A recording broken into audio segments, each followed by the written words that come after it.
Në prag të festës së Pashkës, Korça Vion të mbetet një nga destinacionet më të preferuara për pushime, fal atmosferës festive dhe aktiviteteve që gjallërojnë qytetin. Operatorët turistik raportojnë për një nivel të kënaqshëm rezervimesh, ndonse ende nuk është arritur kapaciteti i plot, edhe pse fundjava e festës është shumë pranë. Rezervimet për ne operatorët turistik kanë qenë relativisht të mira, por krahasuar me vitet e shkuara nuk është në pritshmëritë tona.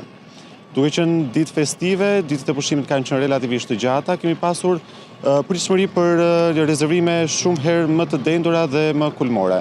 Megjithatë, të gjitha operatorët besoj janë gati për çdo fluks të mundshëm që mund të ketë në ditët në vazhdim. Rezervimet dominohen kryesisht nga qëndrime të shkurtra, 1 ose 2 ditore, ndërsa nuk mungojnë edhe turistët që zgjedhin të qëndrojnë më gjatë. Kryesisht vizitorë vendas, por edhe nga vendet e rajonit. Rezervimet kryesisht janë 1 ditore, por nuk mungojnë as rezervimet që janë 2 ditore dhe më gjatë të qëndrimit. Pjesa më madhe e turistëve vinë nga vendi, por nuk mungojnë as ata nga shtetet fqinjës si Maqedonia, Kosova dhe Malizi gjithashtu.